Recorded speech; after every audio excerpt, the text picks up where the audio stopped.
오늘 우리에게 주시는 하나님의 말씀, 시편 119편 130절 말씀, 우리 같이 한 목소리로 읽도록 하겠습니다. 시작. 주의 말씀을 열면 빛이 비치어 우둔한 사람들을 깨닫게 하나이다. 아멘. 우리는 인생살이를 집짓기에 비유하고는 하지요. 태어나서부터 이 세상을 떠날 때까지 일생이 마치 집을 짓는 일과 같다는 것입니다. 그래서 찬송가 가사 중에도 이런 가사가 있죠. 잘 짓고 잘 짓세, 우리 집 잘 짓세. 여러분 어떻습니까? 여러분들의 인생 집 짓기 잘 지어지고 있습니까? 시편 기자는 시편 127편 1절에서 이렇게 말씀하고 있습니다. 여호와께서 집을 세우지 아니하시면 세우는 자의 수고가 헛되며. 이 고백은 솔로몬이 한 고백이죠. 솔로몬이 성전 건축도 하고 자기가 살게 될 왕궁도 건축을 했습니다. 근데 성전과 왕궁을 건축하는 이 기간이 도합 20년이 걸렸어요. 20년이라고 하는 이 기간, 긴 기간 동안에 건축에 매달렸으니까 건축에는 일가견이 있는 그런 사람이 된 것이죠. 근데 그럴 뿐만 아니라 이 솔로몬은 이스라엘 통일 왕국의 가장 전성기 때 왕으로 누렸던 사람입니다. 그런 솔로몬이 한 고백이 여호와께서 그 인생 집을 짓지 않으면 그 인생은 헛되다라고 그렇게 말하고 있죠. 아무리 똑똑하고 잘난 사람이라도 그 인생이 하나님이 개입하시고 간섭하셔서 하나님이 빚어가는 인생이 아니면 결국에는 헛되다라고 하는 겁니다. 마태복음 7장을 보면 관련해서 예수님께서 직접 비유로 하신 말씀도 있습니다. 모래 위에 세운 집, 그리고 반석 위에 세운 집. 세워진 두 집이 있는데 비가 내리고 창수가 나고 바람이 부니까 모래 위에 세운 집은 어떻게 되었죠? 그냥 무너졌지요. 그런데 반석 위에 세운 집은 끄떡이 없었습니다. 이 세상에 태어난 인간이라면 모두 다 똑같이 인생이라고 하는 집을 짓는데 결국에는 두 부류로 나누어진다는 거예요. 어떤 이는 쉽게 무너질 모래 위에, 어떤 이는 무너지지 않을 반석 위에 인생집을 짓는다는 겁니다. 많이 배웠건 적게 배웠건, 많이 가졌던 못 가졌던 상관이 없는 거예요. 마지막에 이르면 딱 두 부류로 나누어지는 거죠. 그때 가면 내가 세운 인생이라고 하는 그 집이 모래 위에 세운 집인지 반석 위에 세운 집인지 확연하게 드러나게 된다는 겁니다. 그런데 우리는 이 비유의 말씀을 많이 듣기는 듣지요. 근데 들으면서도 적용은 엉뚱하게 하기가 쉽습니다. 이 비유의 말씀을 듣고서는 생각하고 결단하기를 그래, 말씀대로 잘 순종해서 튼튼한 집을 지어야지, 이렇게 적용을 한다는 거예요. 틀린 말은 아닌데 초점에서는 벗어나 있습니다. 이 비유의 말씀의 초점은 인생이라고 하는 집을 짓는 그 행위 자체가 아니라 집이 놓여진 기초가 무엇이냐라고 하는 거예요. 그 행위를, 집 짓는 행위를 하게 하는 기초, 동기가 무엇인지를 보라는 겁니다. 똑같은 재질로 똑같은 모양의 집이라고 해도 그 기초가 무엇이냐에 따라서 무너지기도 하고 든든하게 서 있기도 한다는 거예요. 요즘 많이들 광고도 나오는데 모듈러 주택을 예로 들면 좀 더 이해가 빠를 것 같습니다. 모듈러 주택이라고 하는 게 공장에서 다 만들어서 그대로 집터에다가 이렇게 올려놓는 게 모듈러 주택이잖아요. 그러니까 똑같은 모양의 주택이 여러 개가 나올 수 있는 거죠.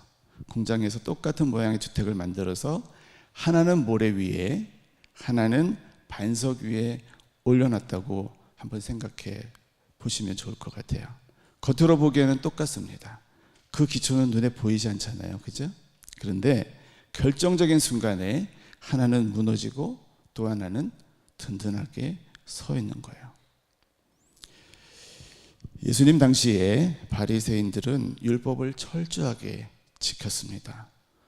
토색하지 아니하고 불의하지 않고 간음을 행하지 않고 일주일에 2번씩 금식하고 11조도 철저하게 했습니다.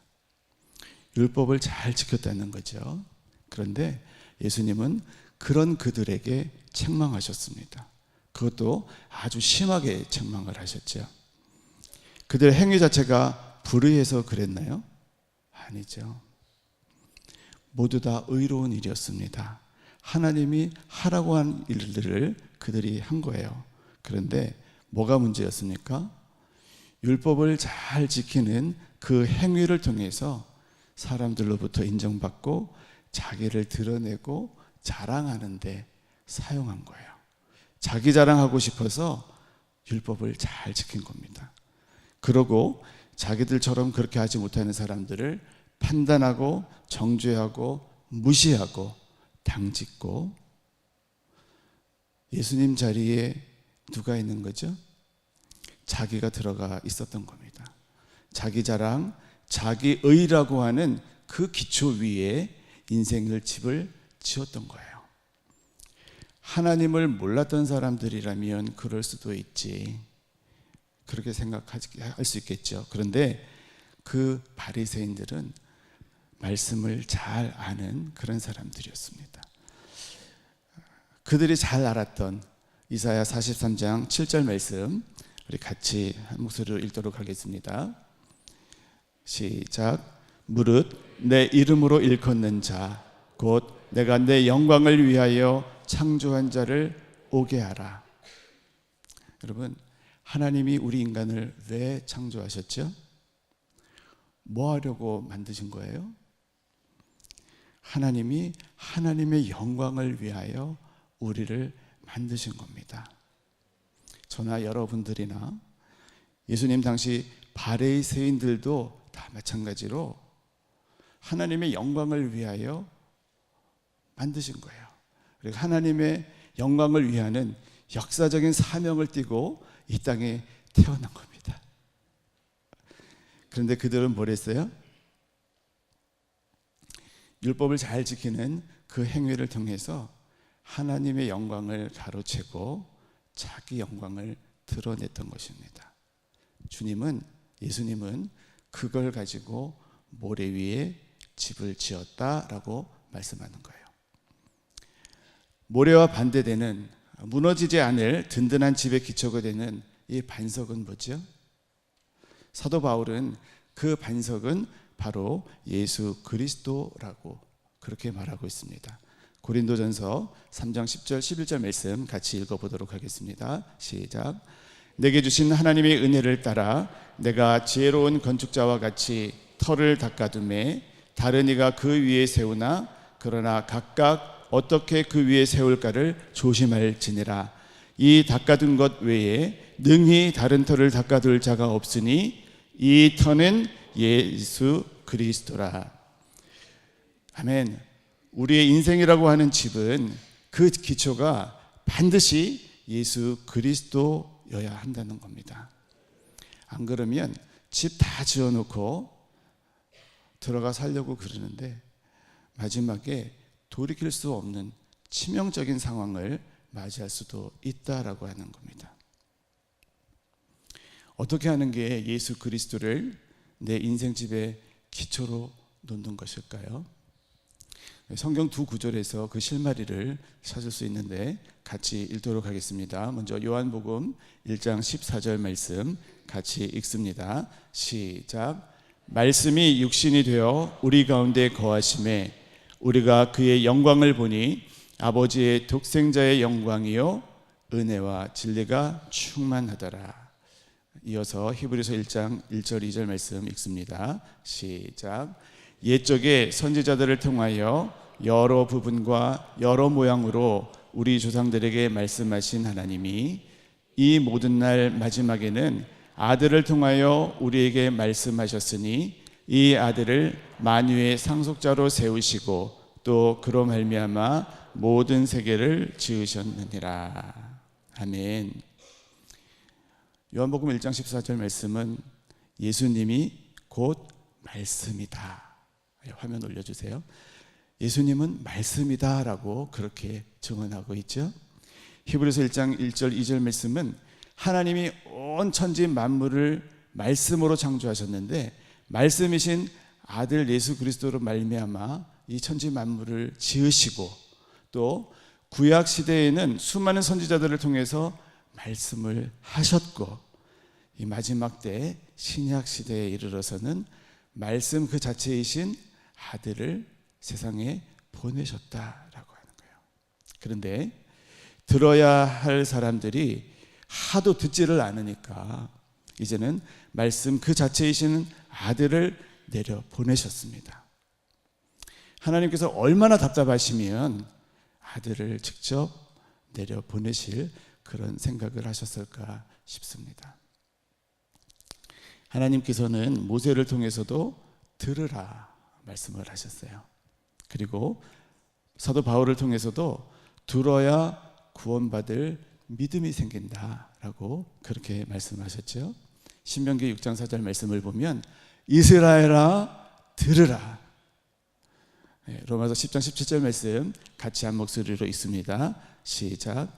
그러므로 믿음은 들음에서 나며 들음은 그리스도의 말씀으로 말미암았느니라. 아멘. 여러분 들으라라고 주님이 말씀하시죠. 들으라 이 말씀을 하실 때에는 뭘 전제로 하시는 말씀입니까? 내가 하는 말을 너는 들어라. 주님께서 말씀하시겠다는 거죠. 그죠? 내가 하는 말 이제부터 잘 들어라. 그런데 얼마나 안 들었으면 주님께서 말씀 그 자체이신 아들을 이 세상 가운데 보내셨겠어요. 하나님은 말씀하시는 분, 말하시는 분이라는 거예요. 주변에 여러분들 주변에 보시면 말 많이 하시는 분들 계시죠? 네, 여러분 그런 분들 보시면 호감이에요? 비호감이에요? 네. 그런데 하나님은 말씀하시는 분이라니까요. 그래서 창조할 때 보면 다 말씀으로 하세요. 그죠? 뭘 어떻게 해서 어떻게 하는 게 아니라 그냥 말씀으로 온 천지 만물을 다 창조하셨어요. 그래서 우리가 좀 말 많이 하시는 분들에 대해서 우리의 생각을 좀 바꿀 필요가 있습니다.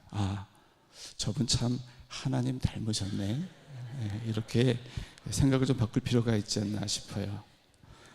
반대로 주변에 보면 말이 없는 분들이 계시죠. 그죠? 과묵하신 분들, 좀 말 좀 했으면 좋겠는데 너무 썰렁하다 싶죠? 이런 분들은 사실 잘난 게 아니에요. 저도 좀 그런 부류에 속하는 사람인데, 네, 이런 분들은 좀 회개를 해야 됩니다.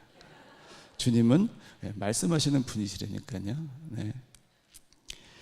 네, 하나님과 우리 인간이 다른 게 있죠. 그죠? 그게 뭐예요? 사람이 하는 말은 허풍으로 끝나는 경우도 많이 있고, 그리고 의도하지는 않았지만 지키지 못하는 그런 말도 하게 되잖아요. 그런데 하나님은 다르시다는 거예요. 하나님은 말씀하시는 것은 반드시 이루시는 분이십니다. 무엇을 말씀하시든지 반드시 성취되는 거예요. 성경이 시작되는 창세기 1장에서부터 우리는 그걸 확인할 수가 있습니다. 하나님이 빛이 있으라 하시니 그 말씀이 현실이 되어서 빛이 나타나게 되죠. 그 다음 이어지는 창조의 내용들을 읽어보면 관용구처럼 반복되는 부분들이 있어요. 하나님이 이르시되 그대로 되니라. 하나님이 이르시되 그대로 되니라. 이게 반복되면서 창조가 되는 거예요. 하나님이 하시는 말씀은 사람의 말과 이렇게 다르다는 거죠. 그래서 히브리어는 말하다라고 하는 이 단어를 두 가지로 구분해서 사용을 합니다. 하나는 아마르라고 하는 단어예요. 아마르는 그냥 말하다라고 하는 뜻입니다. 그런데 다바르라고 하는 단어가 있어요. 이 다바르라고 하는 단어는 말하는 것이 반드시 성취되는 그런 말하는 것을 의미합니다. 다시 말하면 말의 내용이 반드시 성취된 그 결과와 열매를 포함하는 것이 다바르라고 하는 거예요. 그래서 하나님이 하시는 모든 말씀에는 이 다바르라고 하는 단어가 사용되었습니다. 네, 이 다바르라고 하는 단어에 파생된 단어들을 살펴보면 거기에 영적인 의미들이 담겨 있는 것을 알 수가 있습니다. 이스라엘 백성들이 말씀을 어디서 받게 되었죠? 광야에서 받았습니다. 그래서 말씀을 받은 장소가 히브리어로 미드바르예요. 디귿, 비읍, 리을이 들어가 있죠, 그죠? 네, 미드바르. 하나님이 말씀이 임하는 곳, 그곳이 미드바르인데 광야라고 하는 거예요. 말씀이 임했음을 눈에 보이도록 표현하기 위해서 하나님이 만드신 것이 있어요. 모세를 통해서 만든 곳, 그곳이 지성소지요. 그것을 히브리어로 드비르라고 합니다. 하나님의 말씀에 순종하게 되면 인생의 풍성한 푸른 초장 도베르가 열리게 돼요. 다시 말씀드리면 하나님의 말씀이 나를 통과해서 말씀대로의 결과를 내오게 되어지면, 순종하게 되어지면 내 인생 가운데 푸른 초장이 열리게 된다는 겁니다. 그런데 반대로 하나님의 말씀에 내가 불순종하면 전염병, 역병, 저주가 임하게 된다는 거예요. 다시 말씀드리면 하나님의 말씀이 나를 통과하긴 통과하는데 말씀과는 다른 결과를 내오게 되어지면, 불순종하게 되면 거기에는 저주가 임한다는 겁니다. 복과 저주의 기준이 하나님의 말씀이 나를 통과해서 그대로 실현되는가 아닌가에 따라서 그 결과가 다바르의 왼쪽이 되어지기도 하고 다바르의 오른쪽이 되어지기도 한다는 거예요. 그런데 우리로 하여금 이 순종이 가능하도록 만드는 것, 아마르가 다바르가 되어지는 그러한 순종이 가능하도록 만드는 것은 율법도 아니고, 그리고 인쇄되고 제본된 성경책, 여기 보여지는 이 성경책도 아니라고 하는 거예요. 그리고 옳은 것을 머리로 알게 되어지는 그러한 지식도 아니라는 겁니다. 순종은 주님과의 인격적인 만남, 그리고 친밀한 교제를 통해서 내가 주님이 어떤 분인지를 알고 주님이 나를 얼마나 사랑하시는지를 알고, 그렇게 인격적인 친밀함 속에서 주님의 감화를 받게 되어질 때 비로소 순종이 가능하게 되어집니다. 사도 바울이 대표적인 케이스죠. 그는 구약 성경을 통달했던 사람입니다. 아까 읽었던 이사야 43장 7절 말씀도 잘 아는 사람이었어요. 율법에 대해서 둘째가라면 서러울 사람이 사도 바울이었습니다. 바리새인 중에 바리새인이었다고 자기도 그렇게 고백하지 않았습니까? 그런데 그 사도 바울이 예수님을 인격적으로 만나고 나서야 비로소 말씀이신 주님이 무슨 말씀을 하시는지, 하나님의 마음이 어떤지, 온 세상을 말씀으로 창조하신 그때부터 지금까지 잃어버린 영혼에 대해서 하나님의 마음이 어떻게 흘러가고 있는지, 하나님의 뜻과 언약에 대해서 아무것도 모르는 우둔하기 짝이 없던 그가 예수님을 만나고 나니까 말씀의 빛이 비치게 되어지니까 비로소 예수 그리스도라고 하는 그 인생의 기초 위에 자기의 집을 짓게 되었죠. 그래서 교회의 터, 인생의 터를 닦았어요.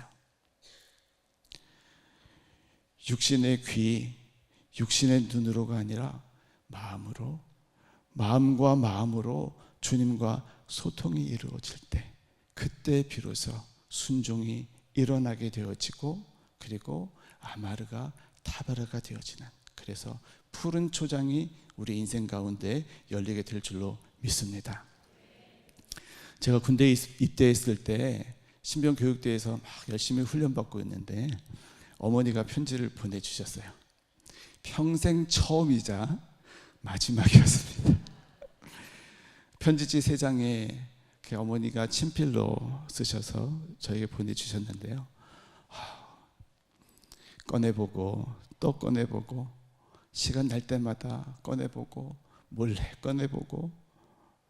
여러분, 제가 그 어머니가 무슨 내용을 보냈는지 내용 파악이 안 돼서 계속 꺼내보고 또 꺼내보고 그랬을까요? 보고 싶고 그립고, 어머니의 사랑이 간절하게 그립고, 꺼내서 읽어보면 그 사랑이 느껴져서 마음의 위안이 되고 눈물도 나고. 하도 꺼내보다 보니까 이 접혔던 부분이 나중에는 찢어지고 막 해지더라고요. 어머니의 그 편지를 훈련받던 그 옆에 친구한테 보여주면 그 친구가 저처럼 위로받고 눈물 흘리고 그럴까요? 여러분, 우리와 주님과의 소통이 그렇게 되어야 될 줄로 믿습니다. 말씀을 펴서 읽어지면 그 주님의 마음이 느껴지고, 위로받기도 하고 책망받기도 하고, 주님 내가 잘못했습니다 회개하기도 하는 그러한 소통이 저와 여러분들 가운데 활짝 열리게 되기를 주님의 이름으로 축복합니다. 오늘 우리가 읽었던 본문 시편 119편 130절 말씀은 사실 주님이 그렇게 개인적으로 제 마음속으로 찾아오신 경험을 이렇게 보여주는 그런 구절이기도 합니다. 주의 말씀을 열면 빛이 비쳐 우둔한 사람을 깨닫게 하나이다. 제가 중학교 1학년 때였는데요, 그때는 학생회 예배가 토요일에 있었습니다. 그러니까 초등학교 졸업하고 중학교 1학년 학생회에 딱 들어갈 때가 됐는데, 초등학교 다닐 때는 주일날 한 번만 예배 가면 됐었어요. 그런데 중학교 1학년이 딱 되니까 토요일에도 가고 주일에도 가게 되는 거예요. 뭔가 손해보는 느낌이 드는 겁니다. 좀 귀찮았어요. 근데 중학교 1학년 봄날 어느 주일 아침이었습니다. 비비적거리고 꾸물거리다가 예배 시간에 늦게 도착을 했어요. 예배당 문은 닫혔고, 이제 안내하시던 분이 좀만 기다려라, 이제 기도 끝나면 안내해 줄게. 기도 후에 이제 안내해 주시는데, 안내해 주시는 자리가요, 굉장히 부담스러운 자리였습니다. 담임 목사님이 설교하시는 강대상 바로 앞자리. 지금 여기는 좀 거리나 있죠. 그때는 바로 이렇게 밑이었어요. 담임 목사님이 이제 설교를 시작했습니다. 목사님 안내에 따라서 이제 본문 말씀을 펼치려고 성경을 딱 펼쳤는데, 읽을 본문이, 그 부분이 갑자기 확 밝아지면서 제 눈 안으로 훅 들어오는 거예요. 마치 어두운 방에 커튼 사이로 빛이 이렇게 들어오면 거기만 이렇게 하이라이트가 되잖아요. 마치 그런 것처럼 그 특정한 본문 그 부분이 딱 하이라이트가 되어서 제 눈에 훅 들어온 거예요. 누가복음 4장 18절 19절 말씀인데요, 이건 뭐 저한테 주시는 말씀이니까 읽지는 않겠습니다. 그때는 어리기도 했고 또 믿음도 없었던 터라서 이상하다, 와 신기하네, 내가 좀 어떻게 됐나, 뭐 이런 생각이 들기도 하고요. 근데 그것으로 끝이었어요. 네, 한 가지 분명한 건 있습니다. 성적이 올랐어요. 사실 뭐 그전에도 못하지는 않았거든요. 근데 탁월했어요. 탁월해진 거예요. 그 전에 A였다고 그러면 이 경험 이후로 A2 플러스 정도? 근데요, 문제는 그게 오래 지속이 안 됐다는 거예요. 교만해지니까 주님이 바로 그냥 탁 끌어내리시더라고요. 지금 생각하면 굉장히 아쉬운데, 그때 좀 교회에서 저를 다 이렇게 끌어주는 영적인 리더가 있었더라면 어땠을까 싶습니다. 그런데 그건 그냥 그렇게 경험으로 이렇게 끝났습니다. 근데 이 경험이 주님이 말씀으로 저에게 찾아오신 처음 경험이었다라고 한다면, 하나님께서 말씀을 약속으로 주시고 이루게 하시는 그러한 경험도 저에게 주셨어요. 말씀으로 인도함을 받은 경험이라고 해도 좋고, 또 말씀이 나를 인도하도록 내가 내어드린 경험이라고 해도 좋을 것 같습니다. 저희 가정이 아제르바이잔에서 12년 반 사역을 했는데, 가기 전에 하나님이 주신 약속의 말씀이었어요. 뭐 저에게 직접 주신 게 아니라 제 아내 이태화 목사에게 주신 말씀입니다. 신명기 8장 7절에서 10절까지의 말씀인데요. 그냥 화면 올려주세요. 아제르바이잔 가기 전에는 7절로부터 9절까지의 말씀, 이 내용이 별로 이렇게 와닿지는 않았습니다. 근데 단지 10절 말씀, 내게 주셨으므로 말미암아 그를 찬송하리라, 이 말씀에 찬송이 많이 와닿았어요. 왜냐하면 그 땅의 백성들이 하나님을 찬송하지 못하고 있으니까 너희가 가서 그 백성들로 나를 찬송하게 해라, 그런 정도의 말씀으로 받았습니다. 기도도 열심히 했죠. 그런데 가서 보니까 이게 10절 말씀만 아니라 7절에서 9절까지의 말씀도 구구절절이 리얼인 거예요. 골짜기나 산지에 시내와 샘이 흐릅니다. 곡식도 풍부해요. 밀은 하도 많이 나와서 수출도 합니다. 과일도 그렇게 풍성할 수가 없어요. 여름에는 건조하고 겨울에는 다습하다 보니까 여름에는 기온이 40까지 올라가기도 하거든요. 근데 건조하니까 그늘로 가면 시원합니다. 근데 일조량이 많으니까 과일들마다 엄청 달아요. 시기별로 딸기 나오고 난 다음에 참외 나오고, 참외 나오고 나면 수박 나오고, 오디 나오고, 체리 나오고. 체리가요, 한국에서 맛보는 체리하고는 차원이 다릅니다. 무화과도 나오고, 감도 나오고, 포도. 마지막에는 석류로 종결이 돼요. 미녀는 뭐를 좋아한다고요? 석류를 좋아하죠. 맛도 좋고요, 가격도 굉장히 쌌어요. 채소도 얼마나 맛있는지요.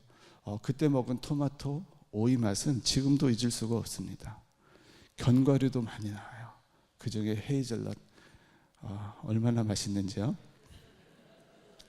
그뿐만이 아니에요. 지하자원도 풍부합니다. 아제르바이잔은 산유국이에요. 세계에서 원유를 최초로 상업화한 나라이기도 합니다. 노벨도 다이너마이트 판 것만 아니라 이 아제르바이잔에 와서 원유 팔아가지고 돈 많이 벌었어요. 참 많이 갖춘 나라.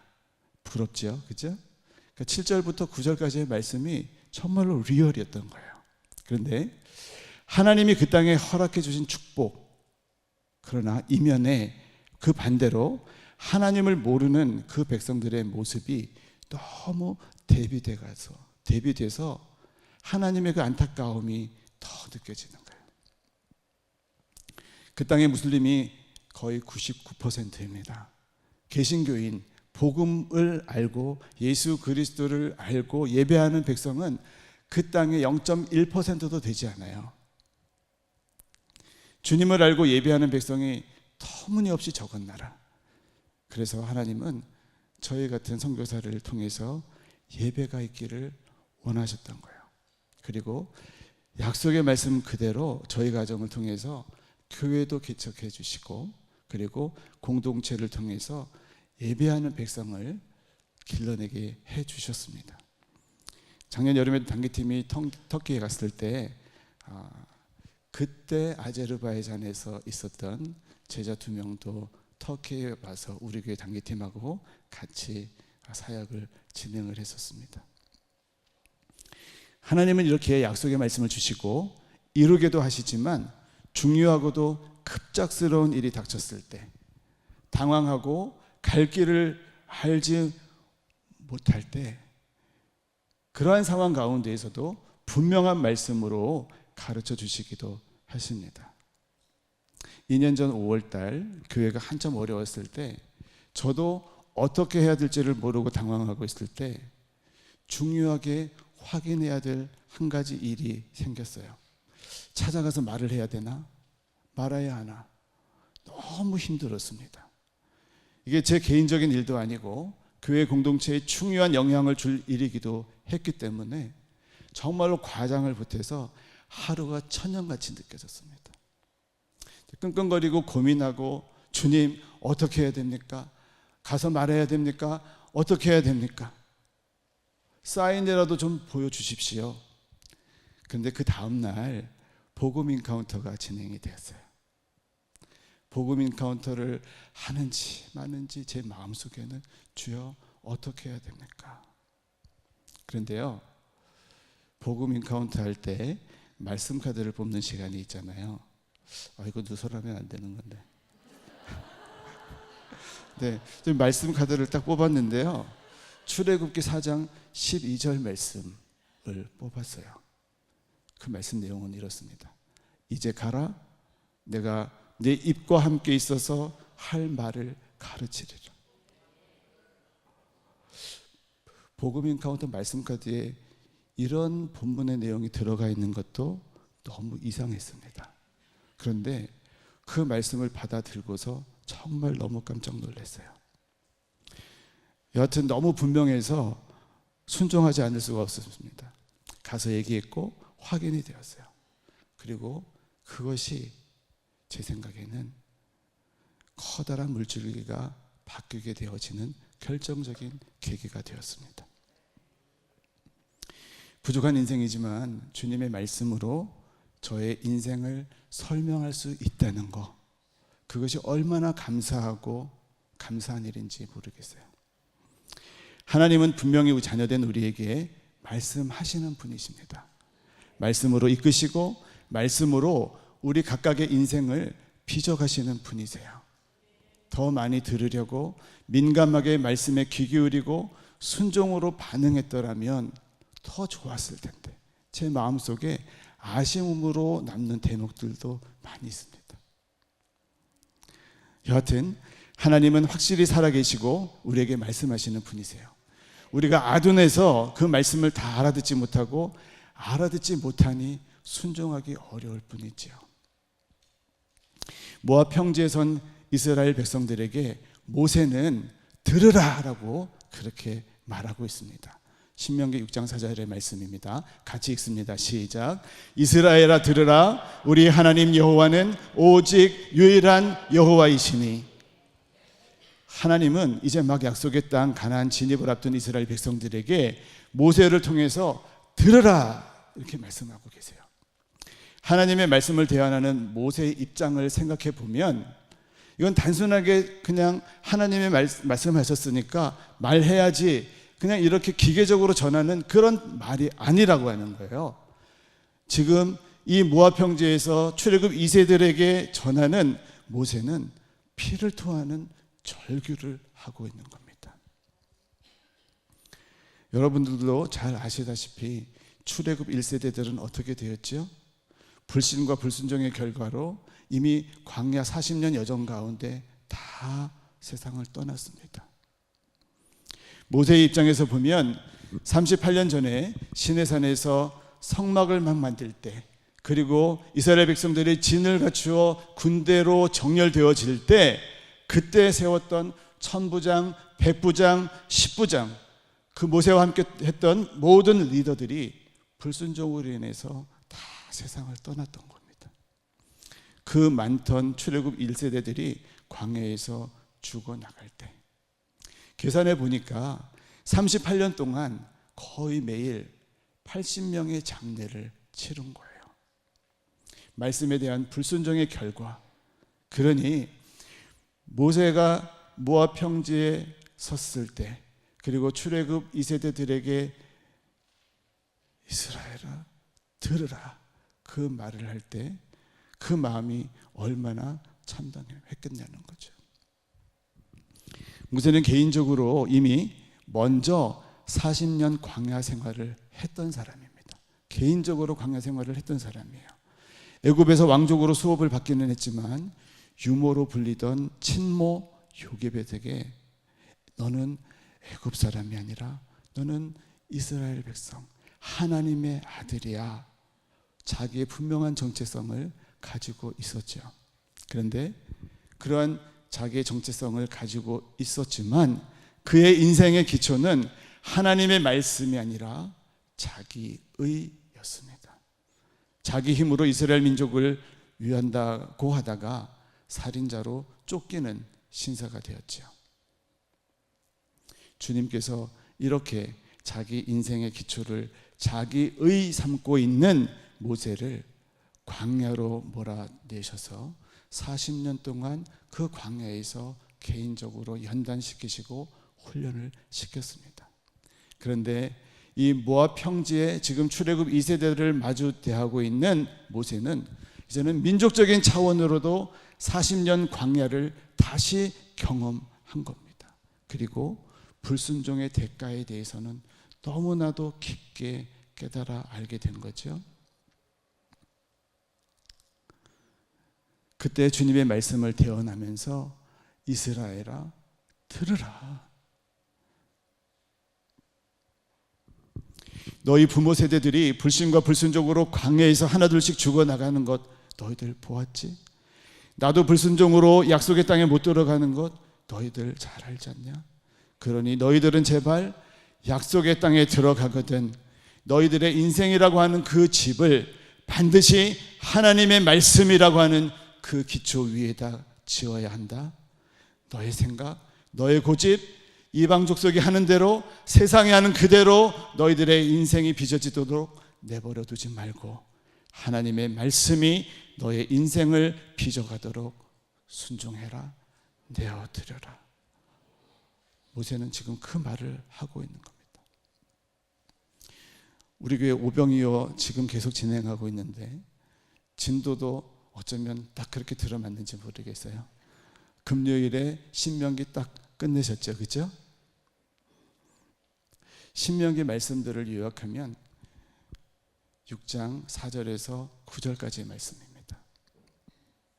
우리 같이 한 목소리로 빠르게 읽어보도록 하겠습니다. 이스라엘아 들으라.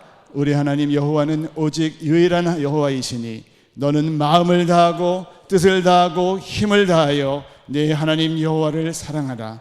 오늘 내가 네게 명하는 이 말씀을 너는 마음에 새기고 내 자녀에게 부지런히 가르치며 집에 앉았을 때이든지 길을 갈 때이든지 누워있을 때이든지 일어날 때이든지 이 말씀을 강론할 것이며 너는 또 그것을 내 손목에 메어 기호를 삼으며 내 미간에 붙여 표를 삼고 또 내 집 문설주와 바깥문에 기록할지니라.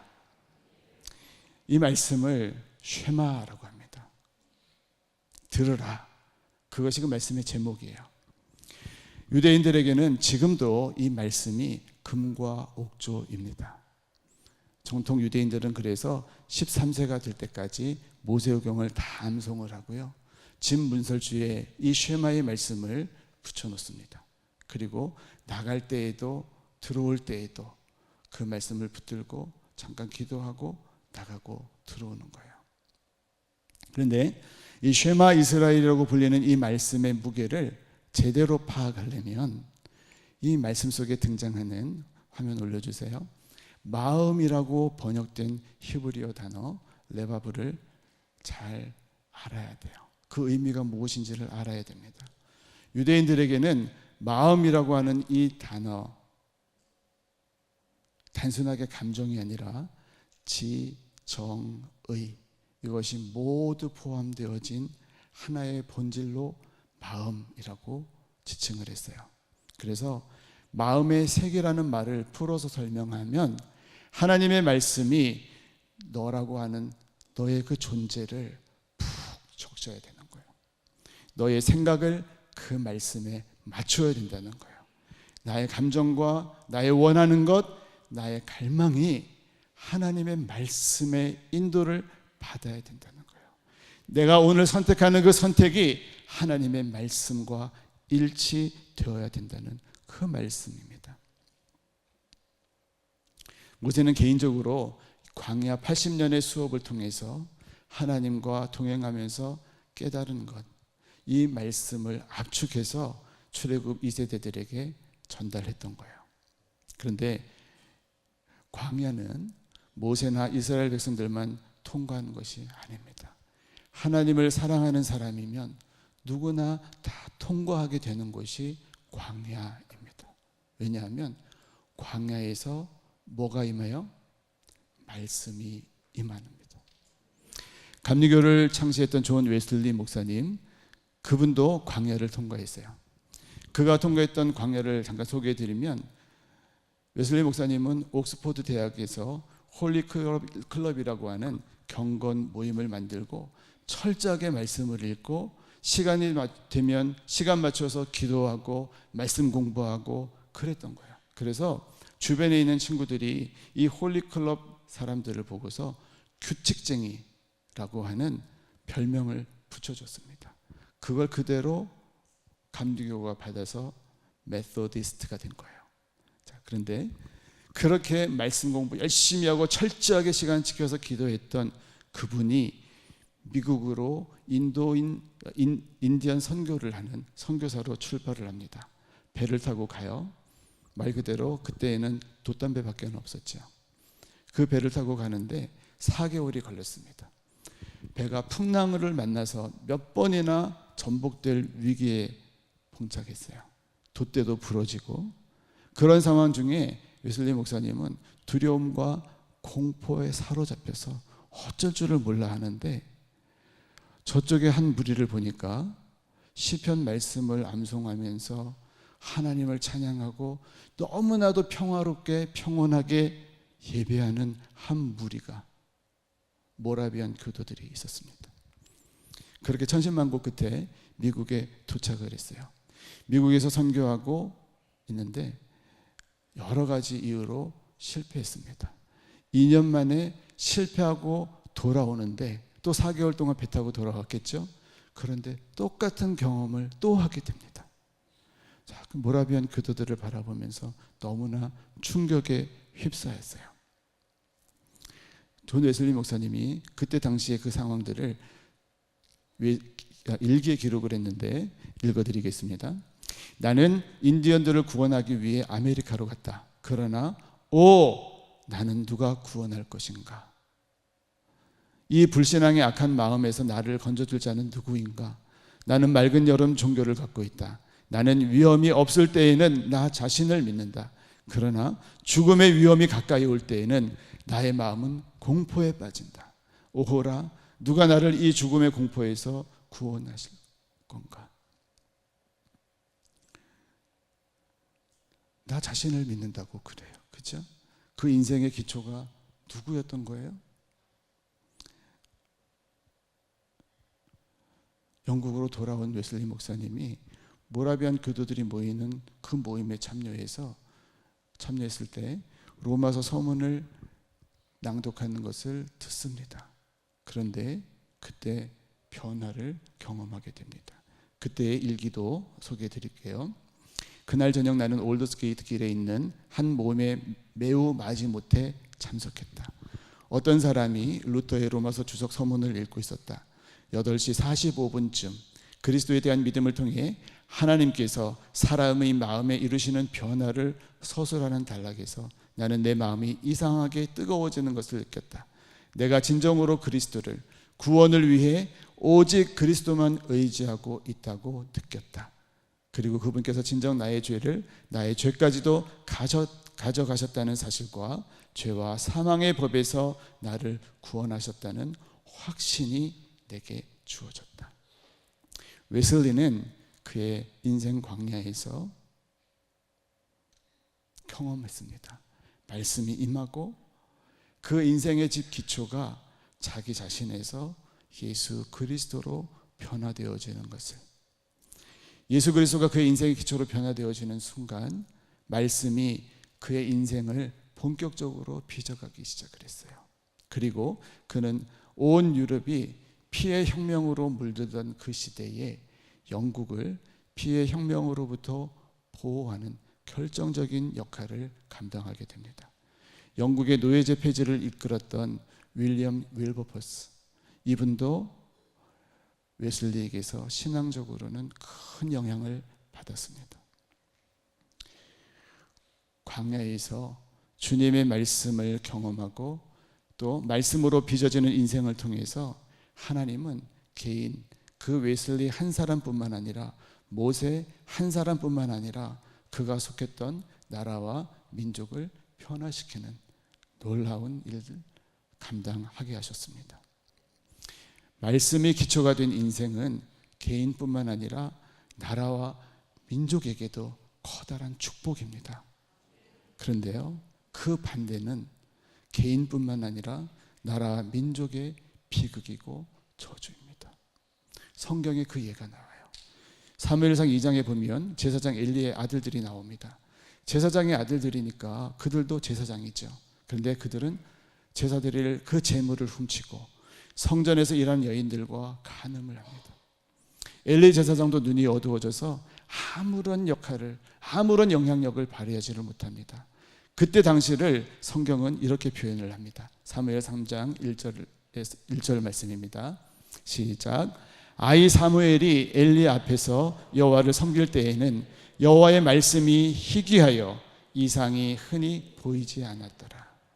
그 세대는 말씀이 희귀해서 비전이 보이지 않았던 거예요.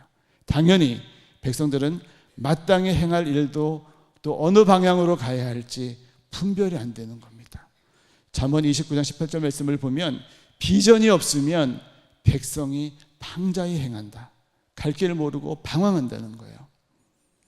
바로 그런 상황이 벌어졌던 겁니다. 이때 하나님 말씀이 어린 사무엘에게 임했습니다. 제사장 엘리에게도 심판의 메시지를 사무엘이 전하고 사무엘이 장성에서는 전국을 순회하면서 말씀을 전했어요. 그 말씀이 백성들의 마음의 문을 활짝 열었습니다. 백성들에게 빛이 임했어요. 비전이 임했습니다. 미스바에서 회개 운동이 일어났습니다. 하나님의 도우셔서 블레셋 군대를 물리치게 되고 나라는 강성하게 되었습니다.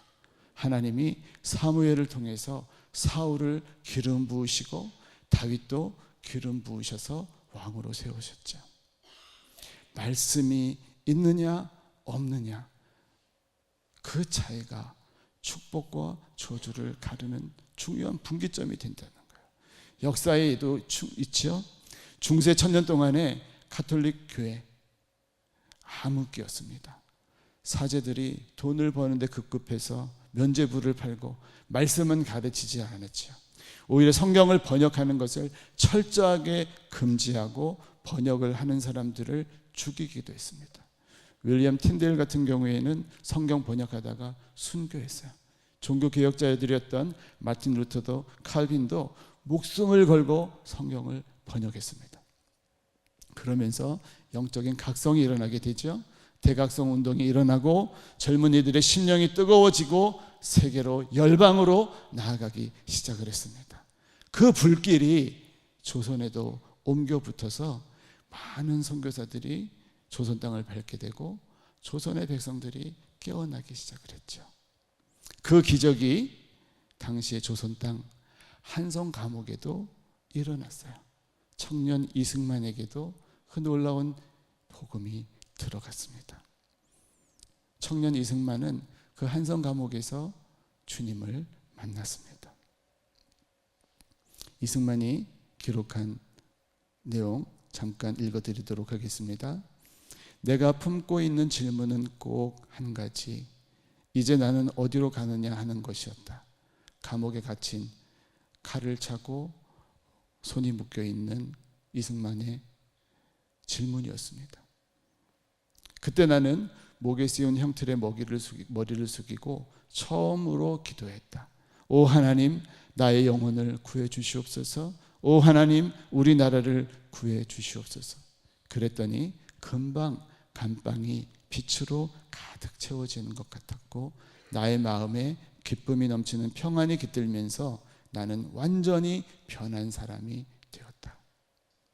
선교사가 넣어준 신약 성경을 보다가 말씀이 그 이승만, 청년 이승만의 10년 가운데 임한 거예요.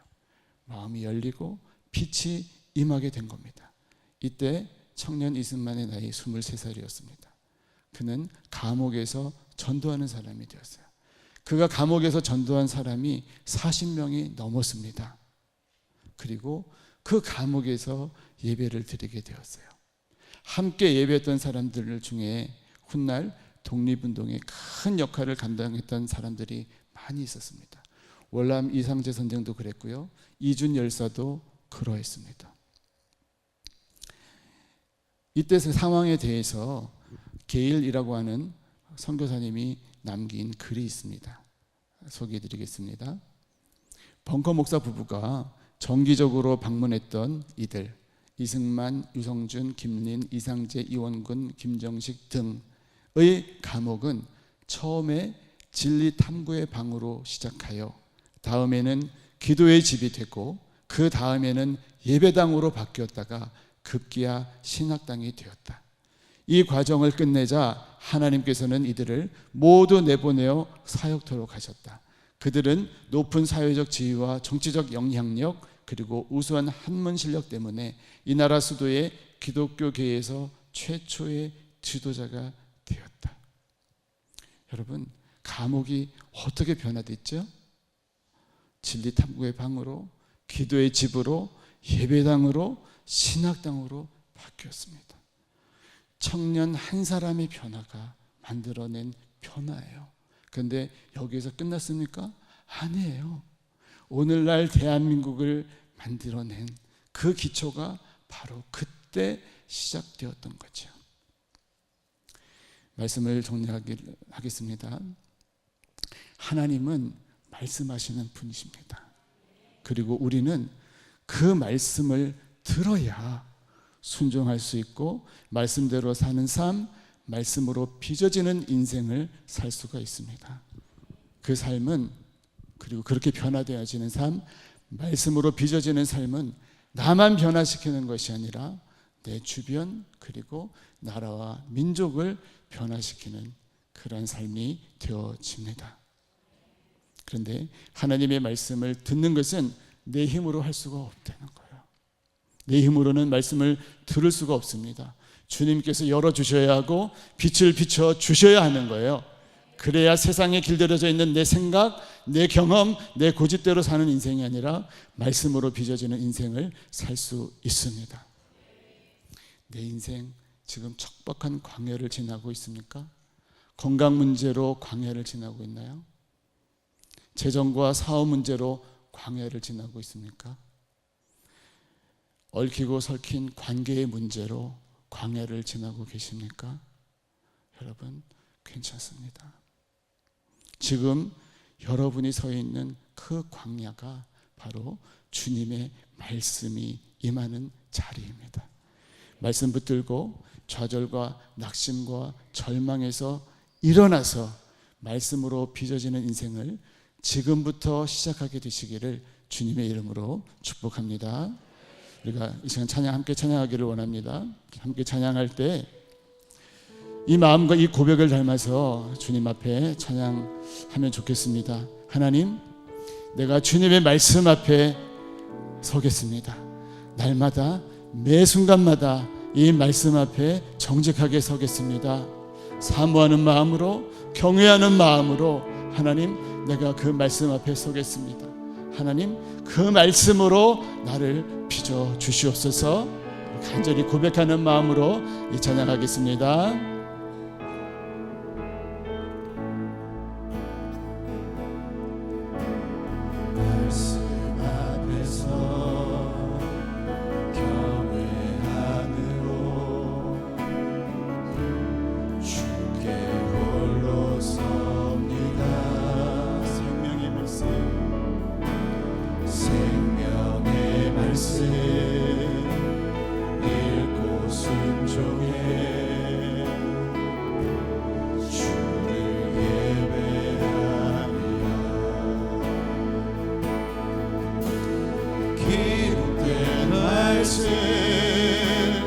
힘이 있어서 진리로 우리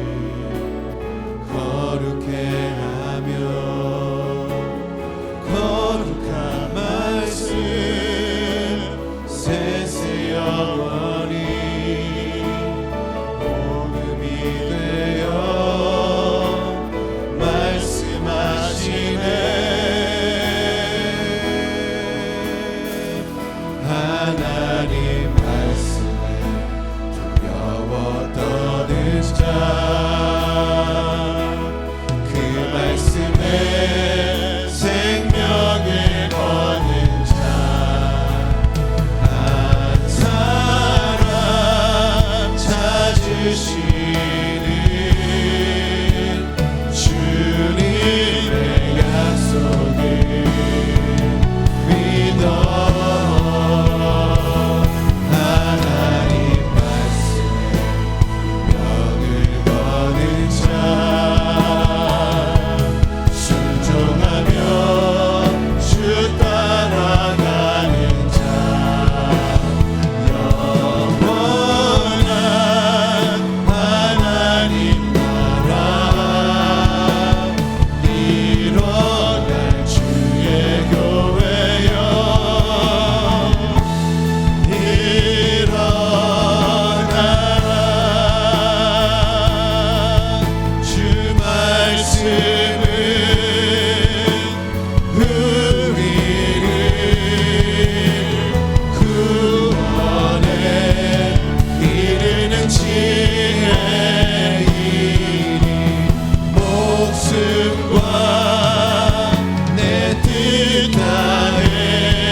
기도하기를 원합니다. 주님, 주님의 말씀이 우리의 심령을 온전히 다스려 주옵소서. 우리의 생각과 우리의 감정, 우리의 갈망이 오직 말씀의 인도를 받도록 인도하여 주옵소서. 찬양한 그대로 하나님, 내가 말씀 앞에 서겠습니다. 순종하게 하여 주옵소서. 진리의 말씀이 날마다 우리를 거룩게 하시는 것을 경험하게 하여 주옵소서. 주의 말씀과 언약 앞에 나의 생명을 드리며 나의 생명을 걸고 순종하며 따르는 주의 말씀으로 날마다 빚어지는 그러한 인생 되게 하여 주옵소서. 우리 주님의 이름을 크게 두 번 부르짖고 함께 기도하겠습니다. 주여, 주여. 아버지 말씀하여 주옵소서. 말씀하여 주옵소서. 아버지 하나님, 내가 주님의 말씀 앞에 서겠습니다. 아버지 하나님, 그 말씀 앞에 순종함으로 나아가겠습니다. 아버지 하나님, 나의 생명을 주님 앞에 던드리며 순종하는 나의 삶 되게 하여 주옵소서. 아버지 하나님, 마음대로 주님 앞으로 나아갈 때에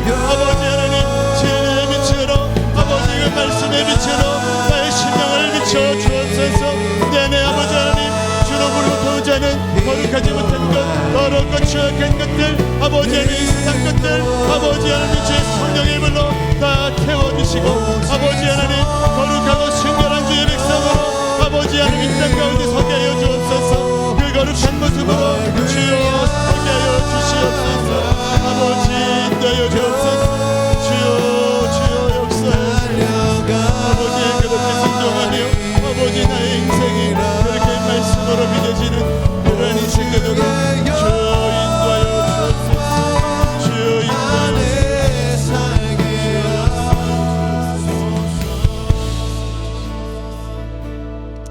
하나님 말씀 앞에 서겠습니다. 날마다 순종하며 살겠습니다.